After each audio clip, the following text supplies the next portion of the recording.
नमस्कार, आप देख रहे हैं उत्तराखंड टाइम। मैं हूं आपके साथ प्रेम पंचोली। अल्मोड़ा के सांसद और केंद्रीय राज्य मंत्री अजय टम्टा ने प्रतिपक्ष का जो जवाब संसद में दिया है वह पूरे देश में चर्चाओं का विषय बना हुआ है। जी हां, हाल ही में चल रहे संसद सत्र के दौरान उत्तराखंड के अल्मोड़ा से चुनकर आए सांसद और राज्य परिवहन मंत्री अजय टम्टा ने संसद के सत्र में ऐसा क्या बोल दिया जो देश भर में उनकी किरकिरी हो रही है। पहले उन्हें सुनते हैं और फिर बात करते हैं। मंत्री महोदय से पूछना चाहूँगा कि राष्ट्रीय राजमार्ग घोषित करने के आपके मापदंड क्या हैं?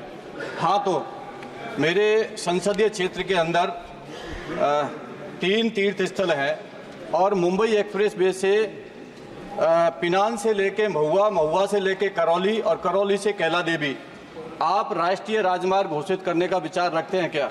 आप पीडब्ल्यूडी मंत्री रहे हो ना, जानते हो कैसे घोषित होता है। सर, मापदंड, इसलिए मापदंड पूछे मैंने। जी महोदय, माननीय अध्यक्ष, हाँ बताएं। कि माननीय सदस्य जी ने महाराष्ट्र से संबंधित प्रश्न पूछा है। महाराष्ट्र से संबंधित नहीं पूछा, अपने उन्होंने पूछा राष्ट्रीय राजमार्ग को घोषित करने की क्या नीति होती है। उन्होंने कुछ क्वेश्चन में ऐसा किया था, मगर उनको मैं राजस्थान के बारे में भी जानकारी। राजस्थान के बारे में नहीं पूछा उन्होंने। नहीं, अपने लोकसभा के बारे में जानकारी ली है। अरे और जो इन्होंने एनएच के बारे में पूछा है, मैं अभी उसका आंसर आपको। प्रश्न उन्होंने ये पूछा है कि राष्ट्रीय राजमार्ग घोषित करने की क्या नीति होती है। महोदय, चूंकि जिस प्रकार से 2014 के अंदर माननीय अध्यक्ष जी लगभग 91,281 मोटर एनएच थे और माननीय प्रधानमंत्री जी के कार्यभार ग्रहण करने के बाद 1,46,126 किलोमीटर एनएच बना है। Question number 144। आपने राज्य परिवहन मंत्री अजय टम्टा को सुना, क्या कहेंगे आप? यही कहेंगे ना कि क्यों दिया होगा हमने श्री टम्टा को वोट। यहाँ जितनी गलती केंद्रीय राज्य मंत्री अजय टम्टा की दिखाई दे रही है, उतनी ही गलती हमारी भी दिखाई दे रही है। अब आप यह भी कहना चाहेंगे कि बोल दिया सो बोल दिया, छोड़ो जी, अर्थात पहाड़ी स्टाइल में कहें तो फूंड फूंका जी। यह भी ठीक है। यहाँ चिंतनीय यह है कि देश के लोगों के विकास की जहाँ रचना हो रही हो, उस पवित्र मंदिर में कोई निर्वाचित सदस्य बिना तैयारी करके जाता हो तो सवाल उठना लाजमी है। उनकी कार्यशैली बता रही है कि वे कितने जिम्मेदार हैं। आपने जब उनका बयान सुना तो ऐसा लग रहा है कि वे अपने चुनाव क्षेत्र में अपने ही चुनाव का प्रचार कर रहे हों।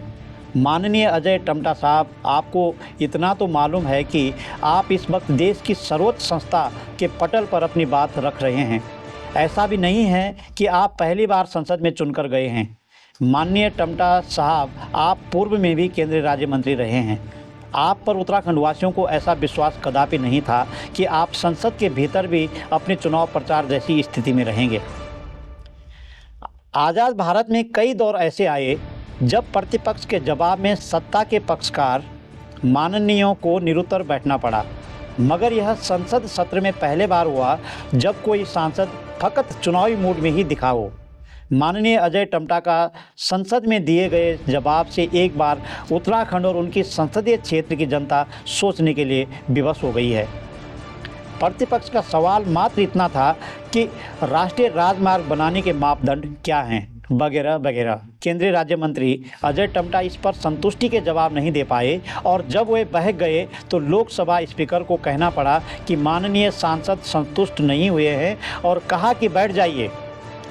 दरअसल आज़ाद भारत के बाद भारतीय राष्ट्रीय राजमार्ग प्राधिकरण का गठन 1988 में संसद के एक अधिनियम द्वारा सड़क परिवहन और राजमार्ग मंत्रालय के प्रशासनिक नियंत्रण के तहत किया गया था।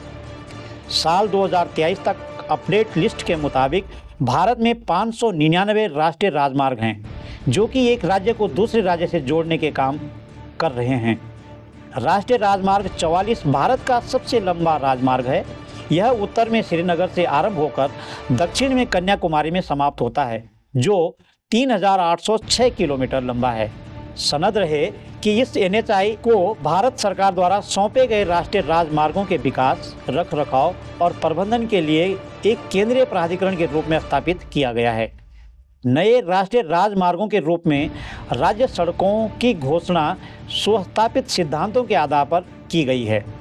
राज्य सड़कों के नए एनएच के रूप में घोषित करने के मानदंड में देश की लंबाई एवं चौड़ाई में चलने वाली सड़कें, निकटवर्ती देशों को जोड़ने वाली सड़कें, राज्यों की राजधानियों के साथ राष्ट्रीय राजधानियां और पारस्परिक रूप से देश की संपूर्ण लंबाई और चौड़ाई में फैली सड़कें विविध क्षेत्रों में व्यापक संपर्कता और पहुंच सुनिश्चित करेगी।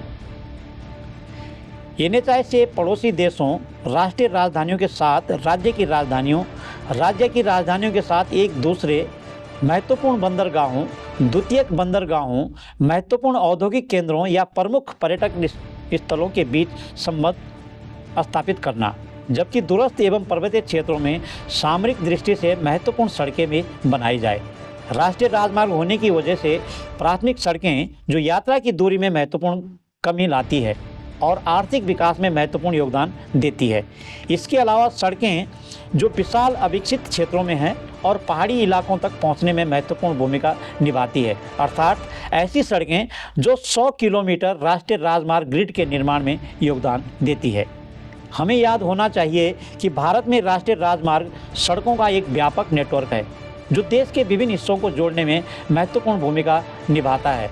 राष्ट्रीय राजमार्ग परिवहन और वाणिज्य के लिए महत्वपूर्ण धमनियों के रूप में कार्य करते हैं। वे प्रमुख शहरों, कस्बों, औद्योगिक केंद्रों, बंदरगाहों और सीमावर्ती क्षेत्रों को जोड़ते हैं, जिससे माल और लोगों की आवाजाही आसान हो जाती है। अब सवाल यहीं पर है कि क्या केंद्रीय राज्य मंत्री अजय टम्टा ने ऐसा कुछ बताने का प्रयास किया है? नहीं ना। तो माननीय टम्टा साहब यदि मीडिया और समाज के सवालों के घेरे में खड़े हैं तो कोई गलत नहीं है।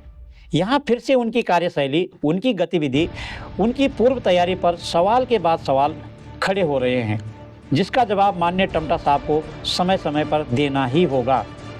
अजय टम्टा ने हिमालय पुत्र हेमंती नंदन बहुगुणा के तकिए कलाम शब्दों को याद दिला दिया है। एनएच बहुगुणा जब जनता को संबोधित करते थे तो वे पहले इस पंक्ति से शुरुआत करते थे कि चूलफुंडा का उंडफुंडा और उंडफुंडा का चूलफुंडा। उनका कहना यही था कि जिन्हें चूल्हे के पास बैठना है वह बाहर खड़ा है और जिन्हें बाहर खड़ा रहना था वह चूल्हे के पास बैठ गया है। वे अपनी पंक्ति को आगे बढ़ाते थे कि ऐसे व्यक्ति को न तो खाना पकाना आता है, न चूल्हा जलाना आता है। यही नहीं, ऐसे व्यक्ति को तो चूल्हे की पूर्ति कैसे होती है वह उसे कदापि नहीं आता है। कुल मिलाकर केंद्रीय राज्य मंत्री अजय टम्टा संसद में कहना क्या चाहते थे वह भी अब तक मीडिया के सामने स्पष्ट नहीं कर पाए हैं। अब 2024 के पहले संसद सत्र के दौरान जो उन्होंने अपनी प्रस्तुति दी है वह उन्हें लगातार याद आती रहेगी। कुल मिलाकर केंद्रीय राज्य मंत्री अजय टम्टा संसद में क्या कहना चाहते थे वह भी अब तक मीडिया के सामने स्पष्ट नहीं कर पाए हैं। अब 2024 के पहले संसद सत्र के दौरान जो उन्होंने अपनी प्रस्तुति दी है वह उन्हें लगातार याद आती रहेगी। हम अपेक्षा करते हैं कि भविष्य में ऐसा नहीं होगा। माननीय अजय टम्टा साहब पूर्ण तैयारी के साथ आगामी संसद सत्र में जाएंगे, ऐसी उम्मीद उनके संसदीय क्षेत्र को है। हमारी यह रिपोर्ट आपको कैसे लगी ज़रूर कमेंट करके बताइए। अगली कड़ी में ऐसे ही किसी समसामयिकी विषय को लेकर हाजिर होंगे। नमस्कार।